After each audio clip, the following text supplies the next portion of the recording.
Bonsoir très chers téléspectateurs, vous qui nous suivez à travers toute la ville-province de Kinshasa et ses environs, dans toutes les communes de la capitale ainsi que au Congo-Brazzaville. Nous vous saluons de la part de notre Seigneur et Sauveur Jésus-Christ. Nous sommes encore là. Oui, encore là pour continuer à parler des rêves qui révèlent les problèmes spirituels que vous avez dans la vie. Salutations particulières à tous ceux qui nous suivent et qui prient pour nous au ministère chrétien de délivrance intégrale. Maman Hélène Dibofo, salutations appuyées à vous ainsi que à tous ceux qui prient maintenant là, pendant que nous sommes en pleine émission, qui font l'intercession pour les téléspectateurs afin qu'ils reçoivent un message particulier de la part de Dieu à travers cette émission. Nzambe à Pambola Bino Place Bozali. Bandeko Banso Balingaka émission Les Pasteurs expliquent. Nzamba Pambola Bino. Na bandaku biseka Bozali na ba camp militaire na mituka na ba hôpitaux que la bonne main du Seigneur est en abino. To bosanité ko sambela pona este mboka na biso esika nini mapinga ya ekolo eza ko bundisa monguna po ete atika etene mabela mboka na biso pe adzonga bisika ya utaki. Que la bonne main du Seigneur soit sur notre armée et sur toutes les populations basées na est, peuple na biso bazomo na pasi kuna bate belé baza vraiment konyokoma na bitumba est nzambe atia loboko tous ces peuples là ba kozwa kimia à travers ce que Dieu fera à travers notre armée pour être elonga epesa manamboka pena mapinga. Voilà to zali kokoba ce chapitre très important de la compréhension spirituelle, de l'éclairage et puis de l'interprétation des rêves liés à ces sujets qui concernent le problème spirituel. Et nous avons dit la fois passée qu'un problème spirituel est un problème dont l'origine n'est pas humaine. L'origine est dans le monde des ténèbres. La cause n'est pas ici. La cause est à chercher ailleurs, dans le ténèbre, dans l'obscurité, dans l'invisible. C'est ça le problème spirituel.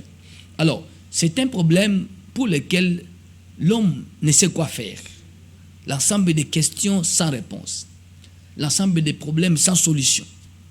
Des situations qui dépassent l'entendement humain. Problème spirituel. Il n'y a pas de fumée sans feu. Oui, nous voyons la fumée, mais le feu se trouve où? Dans le cas d'espèce, le feu n'est pas ici dans le visible. Le feu se trouve dans l'invisible. Nous devons aller dans l'invisible pour chercher où se trouve le feu. L'éteindre pour que la fumée cesse aussitôt. Nous avons dit qu'il y a deux groupes de problèmes spirituels. Il y a le groupe 1, problème spirituel individuel. Groupe 2, problème spirituel collectif. Au moment nawana, c'est la grande nuit de prière et kozala mokolia vendredi saint. Vendredi saint, na kata semaine à Pâques. Vendredi saint, le 29 mars, kozangate na kati ya programme waneza nuit de prière de 22h à 2h du matin, mabondeli munene. Par rapport à ça, les condamnations qui veulent rester longtemps. Détruire yango na kati mabondeli. C'est ça l'affiche au moni ya programme prière tozanango. Je disais que dans problème spirituel, il y a deux groupes de problèmes spirituels. Les problèmes spirituels de type collectif et les problèmes spirituels de type individuel. Tu as déjà expliqué les problèmes spirituels individuels. Maintenant, tu as étendre le problème spirituel collectif. C'est-à-dire quoi? Le Cambo est tungisi bateau et belé. Moutumo côté. Plus d'une personne à Bikiango. Plus d'une personne a coûté un même problème, même situation, même difficulté. Ça, c'est le problème spirituel collectif. J'avais dit, pourquoi problème spirituel? C'est parce que les causes se trouvent dans le monde des ténèbres, dans le monde où l'humain ne vit pas, dans le monde où vivent les forces du mal, où vivent les personnes démoniaques, comme Batami Salamabe, Mokilo Bango Bakotaka, Bayo Salamabe Kuna, Bayo Kanga Makambu Kuna, pour Awa, Nzele Zalate, solution Zalate. Alors, nous devons expliquer Makambo. Alors, écoutez bien aimé. En dehors du problème spirituel, il y a aussi les maladies spirituelles. C'est-à-dire maladie au mutazobela dont la cause de la maladie est naturelle T. Dans lui maladie est naturelle T. C'est comme un enfant à beli malaria à quel hôpital ba pesi tonga ba pesi mwana wana si manango l'enfant commençait à boiter. Bah non, ce n'est rien, c'est l'effet à piqûre, il y a injection, et que ça la taille 2-3 jours, et que c'est la botiaka manteka et tout. Tantôt est gonflé, tantôt moi nazo se redresser. Tu es commis 1 mois, 2 mois, comme kiné. Après comme tous la infirmière a pensé que moi na tonga. Et moi na tiré na défaut et comme infirmité. Moi nazo zonga les sous ndenga salagité, moi na tengami. Cela est dû à quoi? D'où vient cela? C'est l'erreur médicale ou c'est l'erreur diabolico-médicale? Hein? Erreur diabolico-médicale. C'est-à-dire quoi? Ce qui est devenu comme erreur médicale, c'est d'abord diabolique. Mais ce que le diabolique est invisible. Ils en ont besoin de beaucoup. De munganga. Munganga est aussi l'erreur wana na kotuba tonga ale mwana atengami le kolo elle. Et comme les gamins infirmité bokangisa munganga. Nzokande makambo uteri na famille ya mobeli. Ti bazwa na hôpital bongo malaria wana ezaki nango malaria normale te naturelle te. Ba take mwana nenga butu poete likambo ya na maboko ya munganga. C'est pourquoi tout conseil selon la parole de Dieu, ne sortez pas avec précipitation. N'allez pas à l'hôpital en courant, comme si en fouillant. Non. Commencez par la prière, afin que le Seigneur sorte devant vous et qu'il ferme votre marche. Sortir devant, c'est vous précéder. C'est enlever les ennemis au liboso. C'est enlever les ennemis dans le terrain. Déjà, l'hôpital. N'a pas force du mal au babo que le maladie. Tant comme l'hôpital, les médecins visibles baza sous influence ya ba esprit au bazako zelo déjà dans l'hôpital. D'autres cas, bino bobimi na bokende nasima boza poursuivi par ceux qui ont attaqué les malades pour ba achever dans l'hôpital. Il y a aussi des cas pareils. Bible lobi ne sortez pas avec précipitation.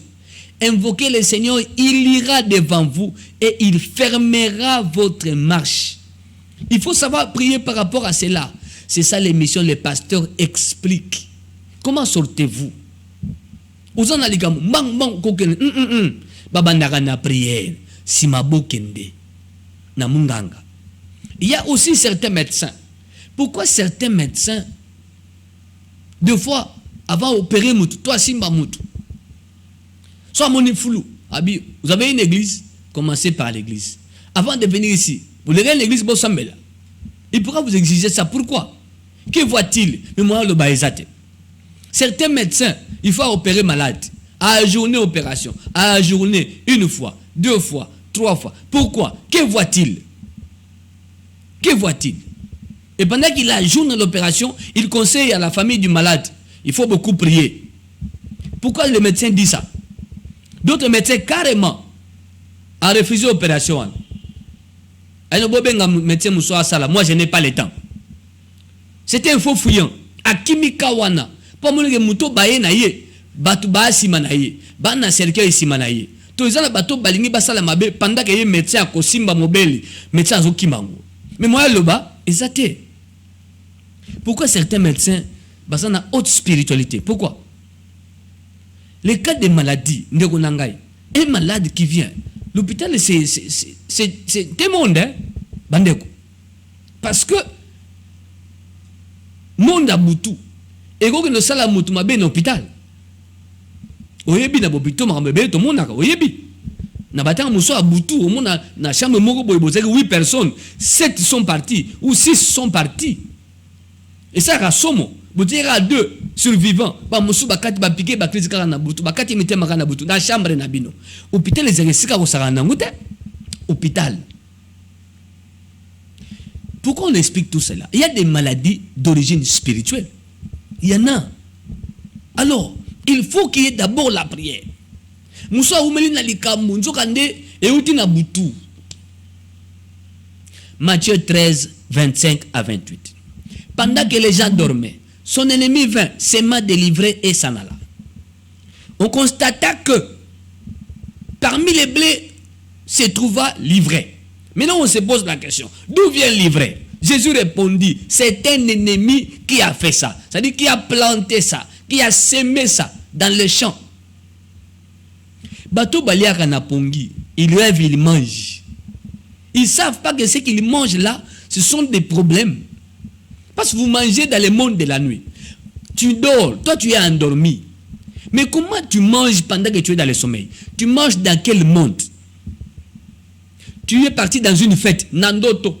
Dans cette fête-là, on a mangé, on a bu, on a dansé. Nandoto, c'est où ça? C'est dans quel monde? Maintenant, quelle est la conséquence des repas mangés dans le sommeil?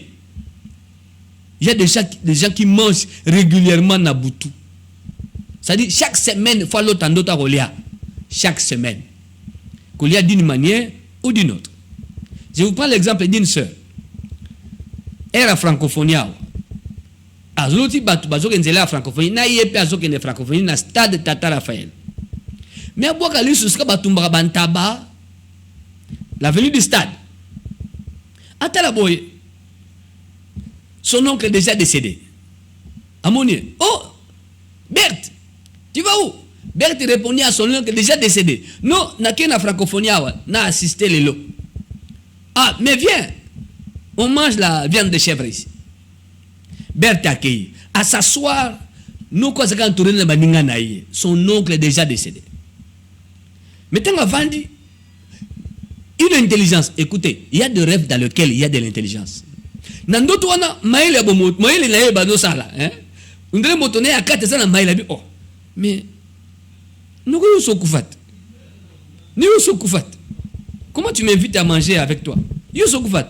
Oh non, ce n'est rien. Mangeons. Oh, mais nous sommes koufat.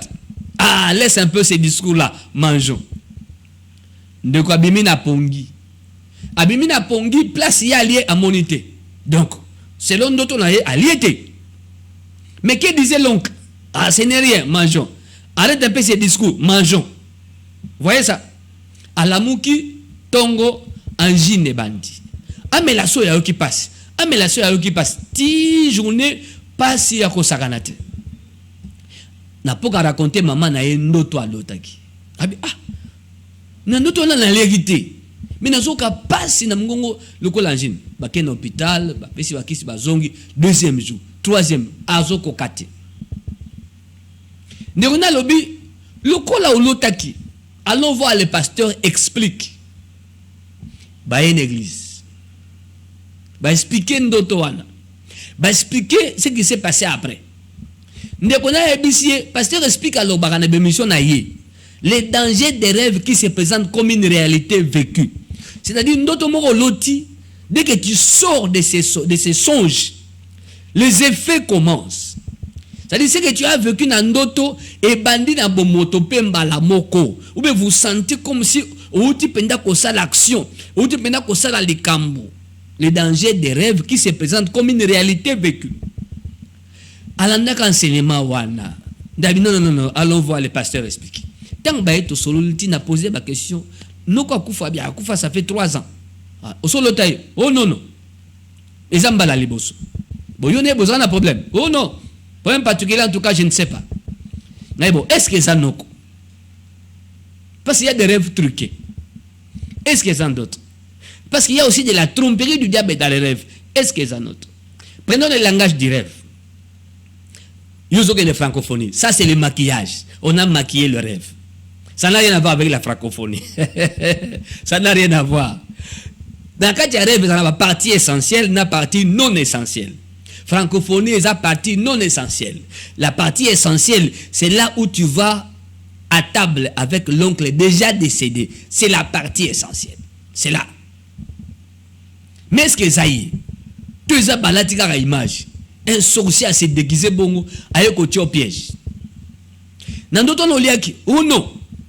Mais comment ça se fait que l'amour qui angine est bandit? Pas si bandit titi bakelo oh ils angine. On a conclu que c'est l'angine. Rabbi, non, tu as mangé. Non, parce que je n'ai pas mangé. Non, tu as mangé. La partie dans laquelle tu as mangé ba effacer yango, ba longoli yango, pour tromper ta compréhension, afin que tu négliges, que tu dises non, je n'ai pas mangé, et pourtant on t'a fait manger. D'où ce que tu vis, d'où ce que tu as constaté en Gine. Le but est que les Kamboyo et même en liwa, s'il y a négligence, ça peut dégénérer liwa parce que mon mutakufa abiyakato lian taba na venu du stade. Nous allons prier. Maman, salawana. Yo le qui n'est pas là. Et mon équipe, Foukama Nakat, tu bandi prier. Détruit. La Bible dit, tout ce que mon Père Céleste n'a pas planté sera déraciné. Il faut activer les versets, formuler une requête de prière et prier pour le cas, sous examen. Pour déraciner un gène diabolique qui veut conduire à ce qui est mort d'homme. C'est-à-dire le plan, il y a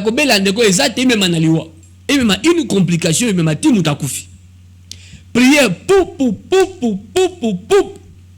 de tabler sur tout ce que mon Père Céleste n'a pas planté sera déraciné. Oye uti na batu mabe. Kota botata, kota bo mama, kota batamukilio. O ba sepelite mwana za na bomoi. Ebeba, na komonesu, ebeba. Eloko ba lesi na sia pongi. Musunya ntabana ba lesi sia pongi. Eya musunya mutu. Ebeba na kati na ye. Pebima, par les vomis, par les urines, par le sel. Ebima na komonesu. Toujours sambela. Eloko eliama kina butu. Ebima. Par le sel, par les urines, par les vomis, ebima. Tout comme ça.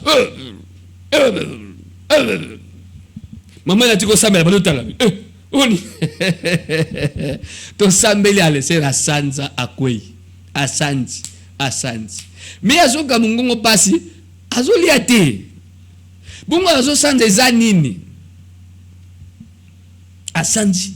Bilo comme il y a santé, mais à sanzi. To sambile si makosanza wana nie tant prier ici c'est la fungole miso autalangai muta muta otala mutu mena mo amelisoi imuka constater avec l'autre asali makasa mera soya mbara mibale ase oh pasteur non mais la soya ne soka sou pas cité ba mela lesus ameli mela lesus ameli pesa mai ameli mai rien na bien voilà. Mais le rêve qui révèle les problèmes et maladies spirituelles que vous avez dans la vie. Donc l'angine qui était angine sur le plan humain n'était pas angine normale. C'est qui diabolique. Pendant que les gens dormaient, mais faut pas tromper qu'à l'irrité. Vous voyez ça? Ça, c'est un cas de maladie spirituelle. Alors, combien déjà ban a problème? Je vous prends un autre cas. Une sœur, à l'autre une d'auto, à zoke nanzela, n'est pas la mère bêta ballon, bêta ballon, bêta balle, disons, bêta. Moi, bêti ballon et tout est sœur naliboum. Aïe! Ah, pardon, ya, pardon. Azui ballon, azongo selibam. À la mouginaï, na tongo, notre sili, à la mouki. A tché kate. Akeko sukola azongi abani kolata bilamba ayokola moi pas si moko boye anodin pas si moko boye ezangi mutuna makolo pas quelque temps après tia la tia de mondele so matamale malem tia biba qu'est-ce que bandeko kende kunande lokola bako nyonga yeba ko kamula ye libumu akweli place akendaki babengi famille bakeko zoye ti hôpital 3 jours d'hôpital passe ils aussi là ba pesio mabe l'hôpital est qui je ne sais pas qui avait mis l'émission, je ne sais pas à l'ande émission l'hôpital babengi ba pesi ndoto ngai mutaloti ndoto wana eza attaque démoniaque bano bazoko beta bale na butu na ndoto na ye eza bana te baza ba mikolo batabutu. C'est un déguisement. Bal ba beti joué na libumu. Ezande attaque ba beti ende loko. pour te passer wana et me maye na likambu na likama na kufa to na autre infirmité. Ils attaquent démoniaque. Il y a sorcellerie, d'autres les abons. Yanga zoka nenga zoka. Il faut basambe la ponaye. Ah, tous en hôpital papa c'est soka na prière. J'ai prié, j'ai dit sur votre hôpital boire une église. Basambe. C'est très important. Lobinango natala boy nzoka nde maman na zo yango sérieux. Ba min hôpital. Ba une église. Oh, ba mimi bino habité. Je me suis engagé auprès du médecin toyana moi. Pour na butu to lalité. Au sambela ki meto lalité. Moi na zole la lokola moi na moké. Une jeune fille à mokolo. Prière, to no sambela. Toute arme forgée contre nous sera nulle et sans effet. Maintenant, il faut prier, formuler la requête, anéantir l'arme forgée, rendre nul et sans effet, et le va bêtier na seliboum. Etikaï. Na bit nango eko sani, ba bêtier ballon pour ça la nine, pour provoquer nine, pour créer une autre moi la motion. Prière, Mathia, bono simba, pasteur, prière. Et la gangi makasi a subi na bilamba en pleine prière.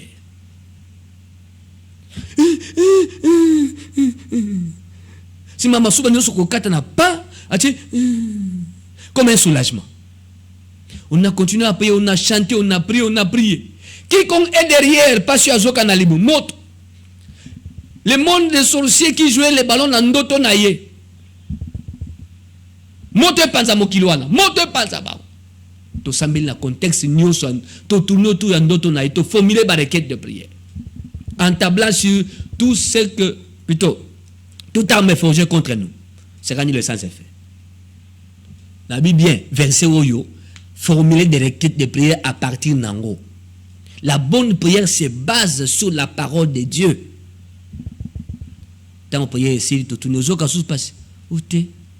Quand on a subi, on a, nous n'avons pas si ma casse, tant on a subi, bimi, pe katani, balamoko, nous n'avons pas si ici. Voilà. Et le quoi est bêtement, il y a ballon. Et c'est qui ballon?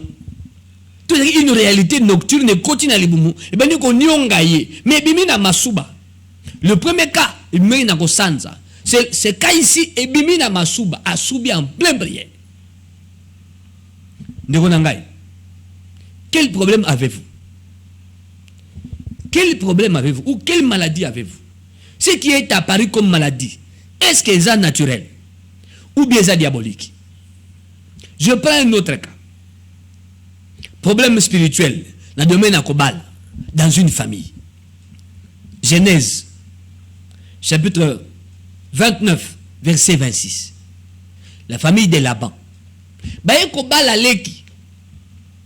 Papa a tout fait, a tripatouillé libala ya leki.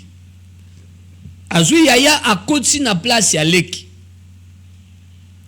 Mokolo mobali a constaté que moi so babali singa eza yete ndenga na lingaki. Le beau-fils rentra chez le beau-père. Mais qu'est-ce que tu m'as fait? Moi j'ai aimé Rachel. Comment tu m'as donné Léa?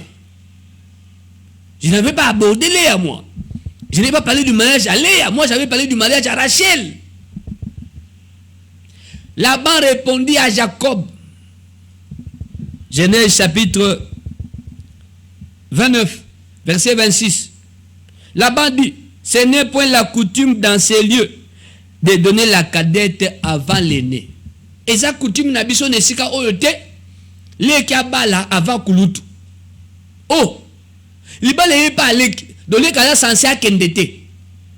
Atikala. Suko aussi longtemps que yaya balite, bongo le kaosani. Arotula. Donc si yaya tuli, lui qui passe à condamner à tula. Yo kama Laban zoloba na Jacob. Rachel azoka papa na azobi misabiloko. Si ton père te dit ça, obengenan. Laban papa ya Rachel. Aoloba na mubali wa yoko linga Rachel ke awa lega ko bala avant ya yate. Yoko yoko bala nana bala mibale zo ya ya liboso. Lega ko bala avant ya yate. Eza coutume esika oyo. Ndeko. Maintenant combien de personnes les oyate, il y a une loi quelque part. Ils ont fonctionné, ils ont péqué ça, il y a évité. Pour le cas d'espèce, au moins là-bas, a dit ouvertement à Jacob, Père Rachel a apprendre que non, coutume à côté, on est que les Jacob n'a jamais avant yaya naïe. Bandeko. Y a-t-il pas des familles au balai qui me sont à balarafa bayaya? Ezate. Ezali non? Bon, comment famille au ya là-bas, là-bas, niet. Là-bas, à télémel, à beza coutume à côté nabiso awa, à télémel yango, à casser les balles à l'ek, pour l'exayaya libos. Le rêve qui révèle les problèmes spirituels que vous avez dans la vie. Les problèmes et maladies spirituelles. Est-ce que na famille n'amino? Les mariages légaux, l'ibala ba pesi dot. La légalité du mariage c'est la dot. Parce que avant l'état c'est d'abord la dot. Sauf qu'il y a civil, on commence par la dot. La légalité spirituelle du mariage, c'est la dot. Je dis la légalité spirituelle. Il y a l'ibala et la dot. Si vous avez dans l'état, si vous avez une bénédiction nuptiale. Ce qu'on a dans la famille Moussoussou, les cambo est athée. C'est-à-dire quoi? Bapé Sambongo ya libala. Écoutez, discours Onyonga libala ici la kate, c'est un discours diabolique. Hein? Diabolique. Nalbina yo diabolique. Pourquoi? Bateau baki vend des sikamboko sans dot. On évite que sur le plan spirituel, bazangi l'égalité spirituelle. Il y a ce qu'on appelle le droit légal du diable dans la vie d'un homme, dans la vie d'un couple. Hein? Le droit légal. Le diable a des droits légaux. Il y a qu'on a bino wana obo benga liba les angadot. A salamabe, a bebisana bana, a pokisa bola mu bozwate. N'est-ce pas que dans la Bible on parle de la dot? Comment Isaac a épousé Rebecca? Il n'y avait pas de la dot là-bas. Jusqu'au jour où liba les siakate. Ouais, ndekazo benga toko yambayo tout à l'heure. Nous biloko yo. Bisika mususu pe mutalinga bala, mako balate. Na yamba ondeko, patienter. Na yamba yo. Je prends un cas. Une famille de 4 personnes dans une église, papa, maman na balambi balé. Bakoli. Dans une église na kanini, maman sali AVC. Papa lobi, ça c'est la deuxième fois. Abel aboye. Mais Yambalo est comme AVC. Mais bon, une sorte de paralysie, mais c'est là qui. Ce qui m'a tiqué, ça c'est le papa. À chaque fois que nous avons maintenant régularisé, qu'on vend dans Nabiso, na honoré yo, na pesa, monga libale pas nabino. Ce que papa du mécanicien, abandi qu'on s'est préparé. Maman na fois bella. Père bella makasi. Mongo nous so bongo ça qui peut balayer et kei. En 2010, c'était la deuxième fois tant que une église. Deuxième fois.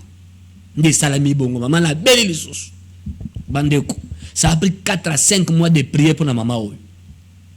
Il y avait une loi établie. Bako bala yete.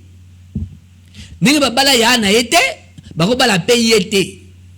Bara paye 2. Qui dit yana bala. Donc ça dit à bala la sasso à Kenda. Yaka to vanda. Voilà. À bala li bala les anga d'autres. Bon. On a lingala neni aba kenda libala les anga d'autres. Yé pas que la ka bonde yana vanda na libala. C'est ce qui est sorti dans la prière na yé. Des esprits humains qui parlaient ma famille na bango. Et ça ma famille na biso. Maintenant cet homme alinga pesa ndot. Mais réalité wana ezobuni sa mobali. Et bilisi moi si pour mobali mbongo nyo se kende na nzoto moi si somba bakisi tout ça. Elle m'a aussi la nyoso. Moi, c'est abika zongi normal. Non, ça, ce n'est pas normal. Débarras en église. 082 37 81 971. Kozanga kopé sa dot. Na batu ba vendre sikamoko. Est-ce que c'est normal? Et quand on monde c'est généralisé. Il y a une autre famille. Bangonios bana basi 4 baleka na césarienne. Bangonios. Est-ce que c'est naturel ça? Est-ce que c'est normal? Moto yaki na prière. Bango bana basi te.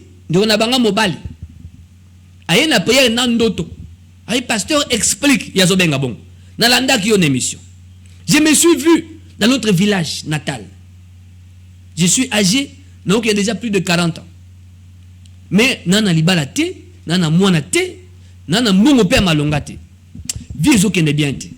Na vanda sima muninga. Naza yaya. Na baleki ya basi 4. Lega mbale ya suka. Azwaka mbongo me panzala kana vie ya désordre za nango mazwaka mbongo. Me nga yaya pasi pona ozwa mbongo. Me leki ya suka azwaka mbongo. Mais ça désordre. Mubulu. Loyenge. Baleki nanga basi baza. Ngai mwana liboso. 4 filles. Na mwana suka mobile. Toi 6.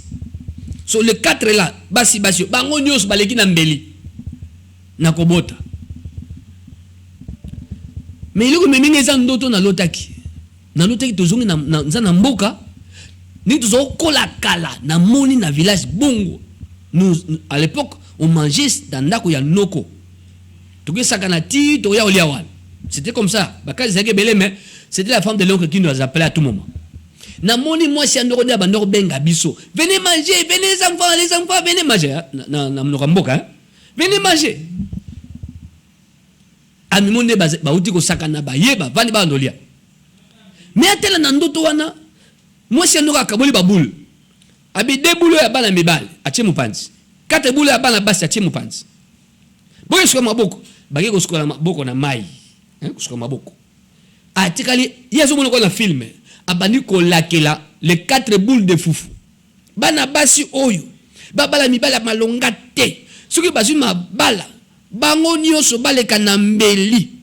Basimba bana te. Ah ngana simi bana te. Bango be basimba bana te. Bala mibali oyo ata bazu mbong e panzana. Ou alors bazu le côté baza bata pasi. Soutang azulo ayo kongo na ndoto esali somo. Mais mimoli basaki bana mike. Bana mike. Souvent comme tata ba maman. Le temps crié abimi na pongi. Qu'est-ce que j'ai vu? Azana gisasa. Azatika mboka kala. Oya mune zanini. A une église, d'entretien pastoral, a expliqué makambo. Na tuniye bobota makombe. O toi 6. Au moins combien de boules de foufou? Oh 6 boules de foufou. Ah, atie ba bon la moto. Pasteur, si je comprends bien. Les 2 boules, ngana petit frère. Les 4 boules, balaki nanga bas ngabi exactement. Tu as bien compris. Moi c'est noka bota. Ote, ah voilà. Au moins foufou bon ndoko lia. Tant bozo kola. Bolé ba foufou na combien de fois oh ya laka. Ce que balakisio bazongisio en arrière. Jérémie 33:3.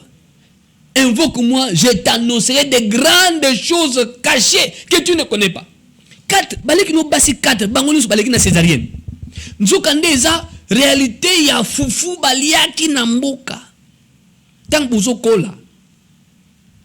Baleki ngonyo so 4, baza suna kongote. Na bamboka babima bakenda bango nyoso mbeli. S'il vous plaît. S'il vous plaît. Les problèmes spirituels collectifs. Et où tu n'as foufou baliaki. Balia ba foufou. Ay papa to koli kuna. To koli.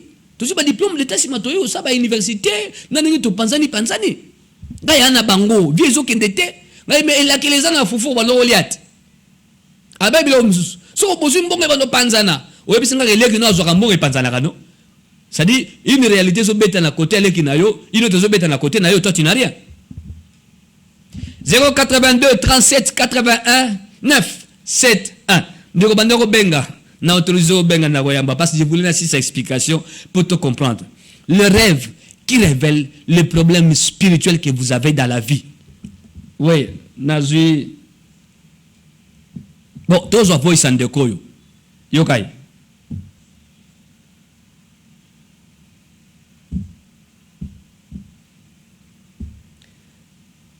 Parce que nous avons fait le marathon qui est rapide pour hier. On peut le bâtiment qui est en casse. Pour ça, il y a un examen, il y a la difficulté. Difficulté pour la personne, il y a personne qui a bon, toi, je m'en dis benga. Allô, bonsoir, bien-aimé.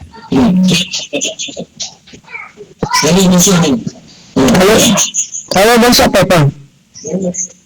Papa na nina zaka ndoto mwana lalaki na lota. Tuma na lalaki na lota ki. Na lalaki na loti moto na ndai kosambela na sisi kosambela moto ezopela makasi. Tango moto wana ezopela makasi nazomona pusu oyo bato bata pusu pour le pusu apamba pusu wana na kati ya pusu wana biloko ezozika na kati mais naye komona berceau ba bébé na kati ya pusu wana ezozika na kati ya pusu wana mba moko na sutuki après naye kovanda susu naye kolota lisu naye kana buto naye kolota susu grand terre nanga mo bakufa nasimbaki bilamba moko ezalaki 7 na maboko na ngai sikoyo bilamba mibale esali ondire eke na mai ntango eke na mai nga na bi te na kolanda bilamba nati na kati ya mai na récupéré moko na zongo na lokola 6 na maboko moko wana echoli ekei après nsima naye komona grand terre akufa azalaki wana metondo sola nete ye avanda ye pembeni atongisi elamba ntango atongisi elamba moko apesi semeki na ye sikoyo semeki na ye azolinga kaka toujours azwa kaka elamba oyo grand terre na nga akufa na alataki aolinga yebane te zwaka oyo napesi yo mbama na ye kosutuka boye ndoto oza na libala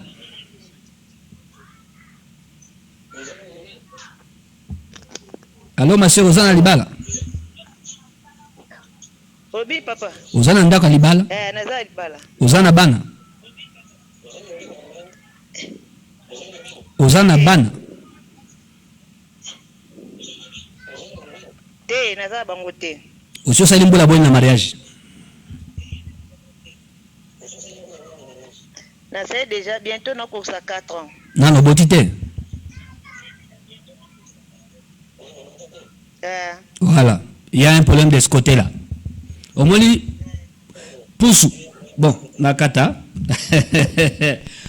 na poser ma question en direct pour tout comprendre mon n'a aucune ma question ni na tout un entretien pastoral parce que berceau na katia poussou bilamba mususu eke na mai koto mutakufa pesa na kati nazo na mukuse po isa télévision c'est-à-dire de kazo qui est bientôt 4 ans ozo qui est bientôt 4 ans il faut que sambela pour la maternité et ça spirituel au monde nengo landi o récupérer mususu et bilamba musu o récupérer na la bilamba za mutu ils ont récupéré nini ce qui est à vous maintenant azo kenango peke na monde nini pourquoi celle qui est morte est vue et pas nayo na kati ya domaine bon je crois nako bon déjà na le badamble pour bato ba Holanda biso jusque là ozo kende 4 ans na botité c'est ils ont senga ko bondela ko zanga ko bota isa spirituel si malikambo réalité a butu ezali ndeti no moni berceau batiaka mwana mais na pousse il faut prier il faut prier réalité à sorcellerie ils ont œuvré pour que yosi mama botate et beba est-ce que nous sommes kenda na monde butu na mabota na yo moto na nzambe ke na monde wana ko reprendre o ekena na mukila butu faire sortir des ténèbres ce qu'ils ont pris na foyer na yo ils ont na kombo na yesu ce sont des prières pas une prière de prière hollandais ko téléme l'esprit des morts na retourner ba question mususu mais ata après émission mais déjà kozanga mabota na yo eza spirituel voilà pour na pesa expression mukuse na zuli o eza très important pour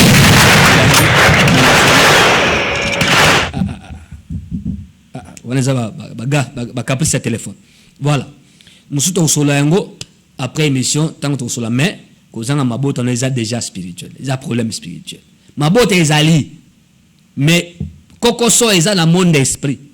Maintenant il faut arriver à gagner en esprit, à vaincre bato butu oba sa jewan afin que yo simba bana na bomoto o reprendre ma botte.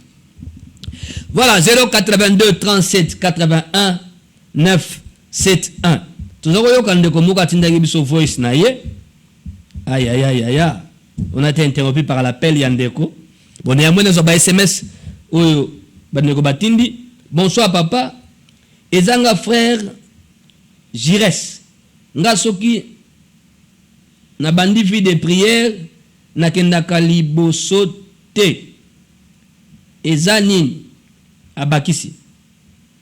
Bosambela pona nga na kosela batu ba prophétie ya lokuta.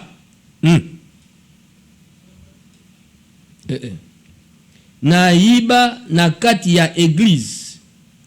Nzambe ayokelanga mawa. Pona zalaka frère ya église wana.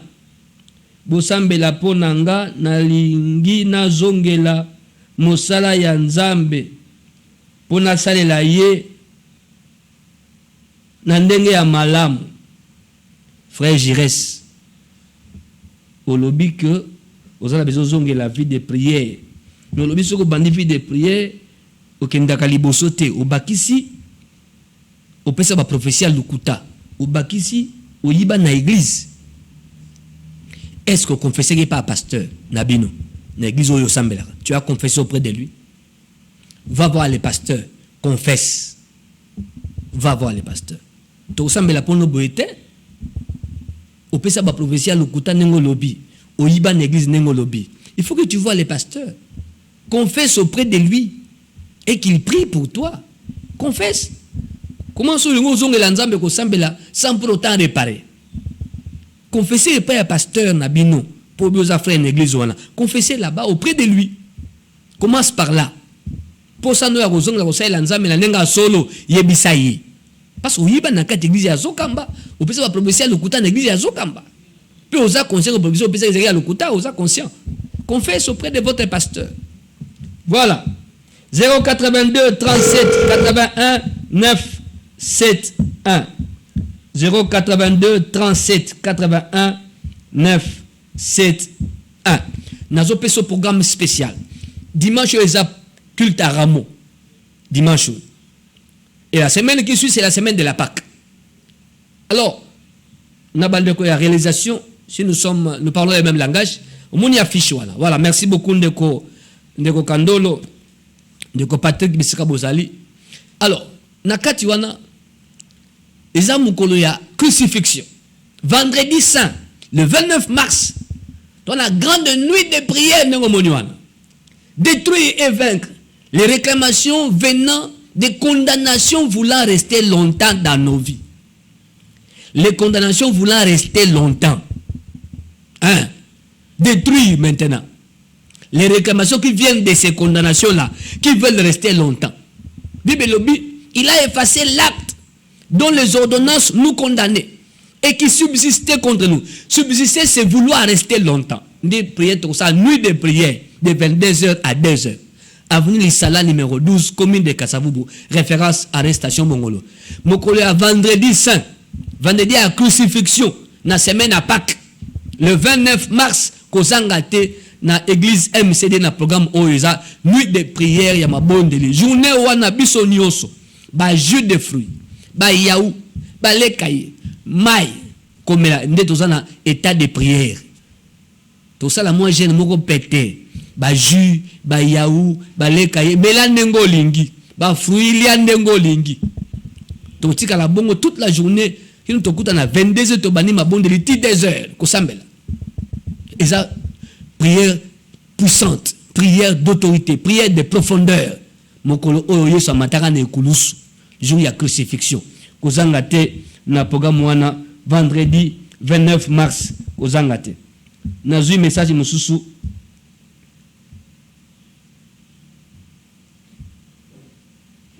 Bonsoir papa. Bonsoir papa. Tozana matanga moko ekweli biso mbalakata na yebite euti wapi. Nga papa mbuta. Abakisi na lotaki tozo wela buku ya lopango na mwasi moko me yango eza yangai. Voilà, papa mbuta ozaka na lopango. Solo ti bowe la buku ya lopango na mwasi moko pendant que buka lopango eza ya yo ozaka na lopango so ozana na lopango c'est que convoitise ya butu eza sur lopango so baboto lopango ndenge nini soit par un conflit bimi boye ezanga mutuna makolo soit yo koti na mabele baye ko boto lopango simana yo pe lobi bozana matanga na famille bozana matanga moko oyi matanga moko lobi te famille matanga mo ko elibino mbala kata oyibite wuti wapi voilà papa Mbuta osambela quelque part c'est lui qui a donné sa vie à Jésus toutes les réponses toutes les questions eza auprès du Seigneur les réponses sont auprès du Seigneur on pose les questions au Seigneur ce qui est important cette mort n'est pas naturelle alors allons chez Dieu car c'est lui. La Bible dit à Dieu la vengeance et la rétribution. Allons chez Dieu.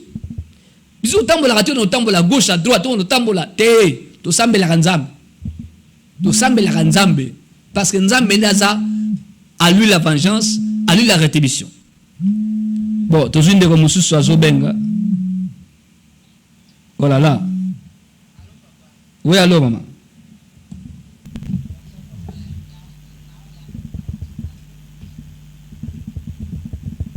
Allô, maman? Oui.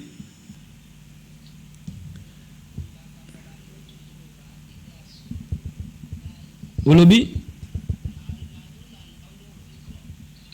Oui.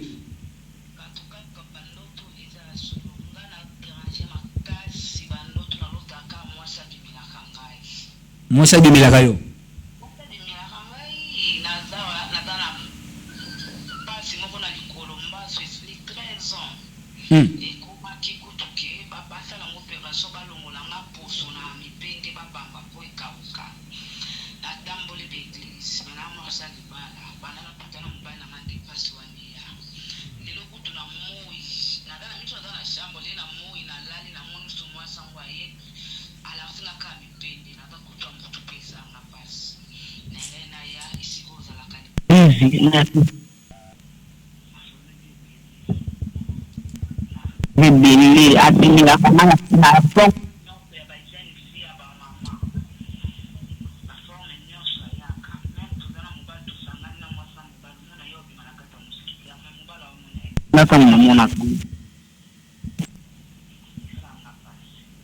Umona mwasi wana mingi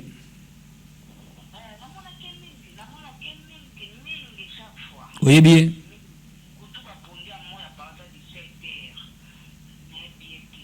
ok merci beaucoup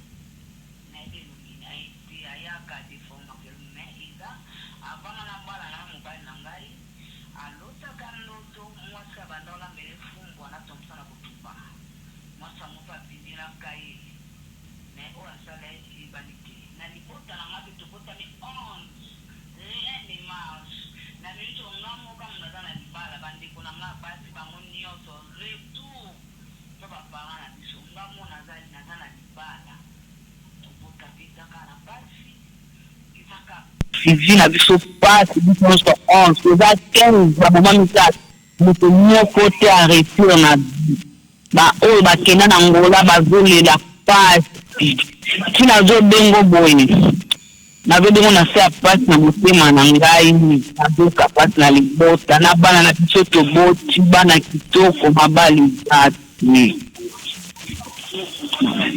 Merci beaucoup maman, merci beaucoup. Voilà, au moni patiendeko. Problème spirituel collectif. Baza 11. Ba 11 na famille babotami. Malonga ezate. Njele ezate. Yemoko aume na libala. Yemoko azobela. Mais azomona apparition mwana mwasi moko. Nani mwana mwasi wa? Tina ndoto ya moi. C'est l'ennemi de votre vie. Qui est cette femme? Yemta ocha trouble na ndaku na yo. Ti ozobela ye. Avant libala ton mari a lota ki ndoto ndeko lubiao. Mais ça problème mobimba. Ils en a kati ya foyer na bino. C'est un problème spirituel. Manque de bonheur, manque de paix, manque de prospérité, manque de stabilité, manque d'épanouissement. Et ça d'origine diabolique. Batabutu banasima. Maintenant il faut des prières. Et on appelle ça Iskato Sambelak. Église MCDI. ministère chrétien de délivrance intégrale. Ils en a avenue les Sala numéro 12, na commune à Kasavubu. Référence, arrestation Bongolo. Chaque lundi à 17h, ils ont mokoleteli makambo délivrance kaka. Na interprétation des rêves, d'explication ma compréhension spirituelle chaque lundi. Et mercredi, intercession générale. Vendredi, culte de combat spirituel. Dimanche, tu sommes à 8h. Dimanche, tu as culte monene. Il y a entrée triomphale, il y a Jésus à Jérusalem. Et ça, et Kobanda la semaine à Pâques, déjà dimanche, le 24 mars, qui nous dimanche le 31 mars, et ça semaine pascale. Zangate, Nakati, n'adresse na Pesio. Déjà le 24 Oyo, et ça dimanche des Rameaux, entrée triomphale à Jésus Nakata à Jérusalem, et la semaine qui suit, c'est la semaine de la Passion, la semaine de la Pâque.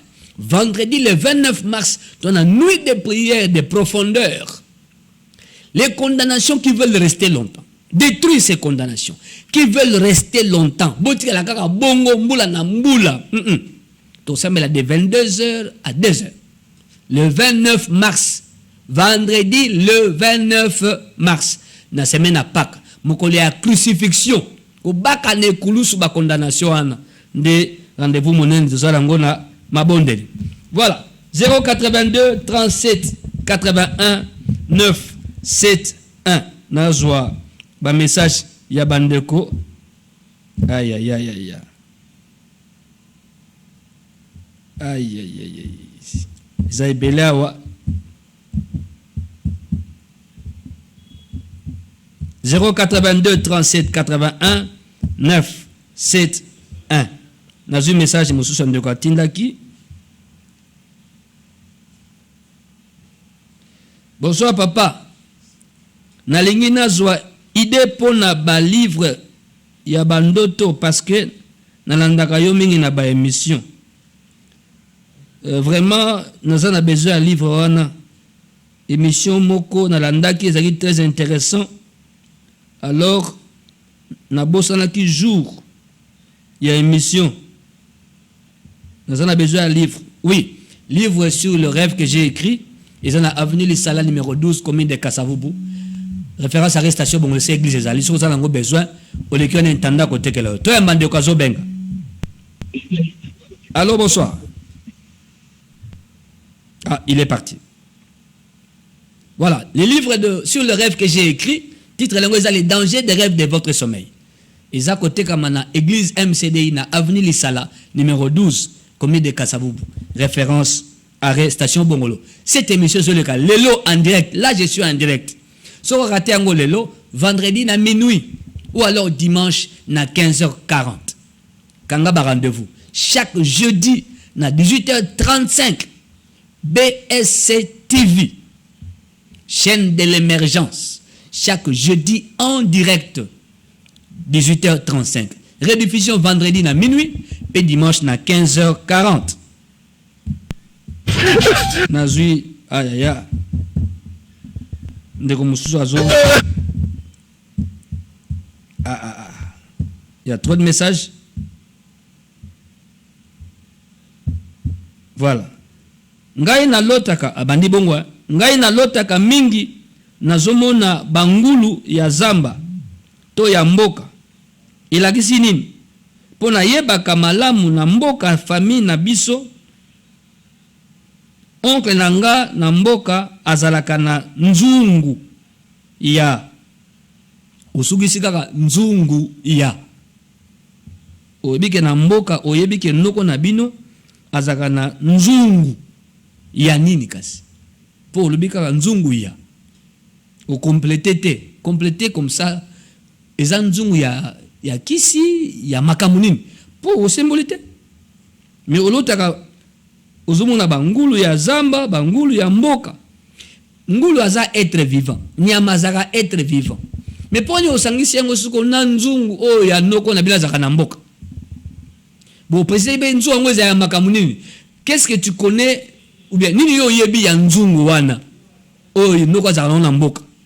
O yebi nini par rapport à symbole langa comme ça na sunga yo na kososola ndoto na yo. 082 37 81 9 7 1. Voilà, nous avons effacé pour na ça la redite te.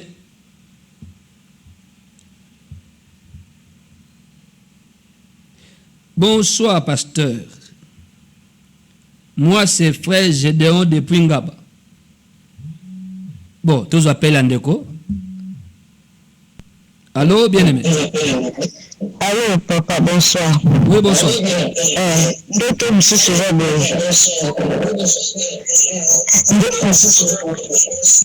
kuetonde nièce alotaki ndoto oyo abina elobela ye mpo yokoka koexplike te.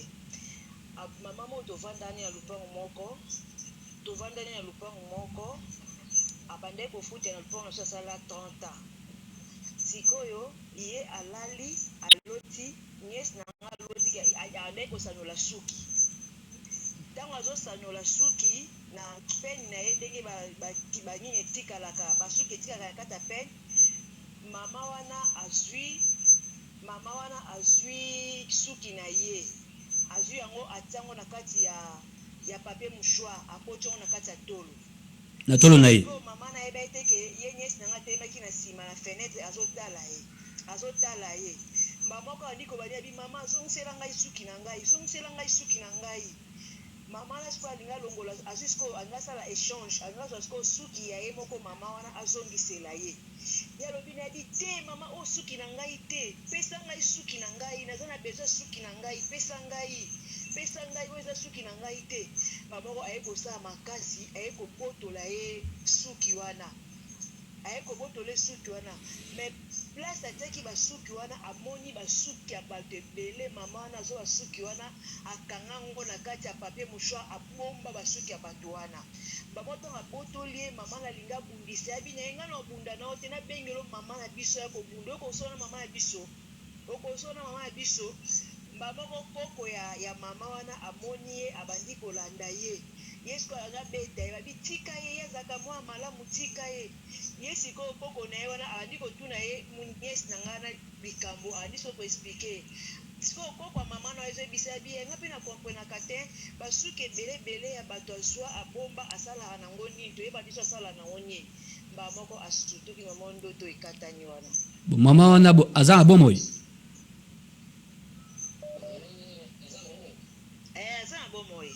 Azara sona lupango na bino te, sika banda ofutela. Asali 30 ans. Abima déjà lupango na biso. Ok, merci beaucoup. Mais bon, nazo limbo la bala, parce que tango koki. Voilà. Le plus vieux locataire ou la plus vieille, 30 ans. Akanga batute. Suki eza gloire ya mutu. Eza ba vie ya batu. Omoni soki quelque part basengo suki basengo manzaka, bazwi vie na yo.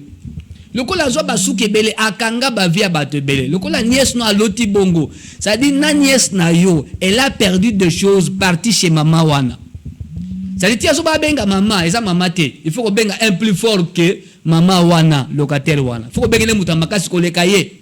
Pour ko arracher o yazwa. Eza nde bongo. Ça dit nièce na yo a un problème spirituel. Baïba eloka mutu ya vie na ye. Oh, le cheveu ça la gloire ya mutu. Suki, ça la gloire ya mutu. Il faut le quoi loti nzamba laxie. Parce que faut na tout na nièce na yo un entretien pastoral. Qu'est-ce qu'elle n'a pas dans la vie? Qu'est-ce qu'elle n'arrive pas à avoir? Qu'est-ce qu'elle fait mais ça n'aboutit pas, ça ne réussit pas? Quels sont ses projets qui la tient à cœur? Mais azomo na ngote. Faut na tout na nièce no ba question au entretien pastoral. C'est comme ça qu'elle va comprendre maintenant le sens Yasuki. Oh maman na zoye. Bazoya ngokala. Ce qu'on a besoin aussi, Jérémie 33:3. Je t'annoncerai des choses cachées que tu ne connais pas. Les rêves qui révèlent les problèmes spirituels que vous avez dans la vie. Voilà. Naibite ndeko junior ndeko kandolo kuna suna tikena ngonga boni po bandeko bazo benga. Allô? Allô? Bonsoir. Vous avez ce comme makelele, hein? Donc, où est-ce que makelele, s'il vous plaît? C'est sur Allô, bonsoir. Aïe. Allô? Ndeko longwa place à télévision, makele makasi moi to ko ezate. Éloigner musika na télévision na yo. Aïe. Si vous benga, il faut s'éloigner na poste téléviseur pour toyoka na malamu. Voilà, na sengi bandeko bazaki les basunga biso to batangu. Suki etikali boni po ba pele zokota wa direct belé na WhatsApp pour na déborder té. Voilà, ba signalinga ke tango ekoki bandeko bozo benga après émission bongo to sunga yo na bando to zomona. Cette émission sera rediffusée lobby vendredi na minuit pe dimanche na 15h40. Zamba pamba la banso balandi biso. Kimena na zambe tika na mabota na bino.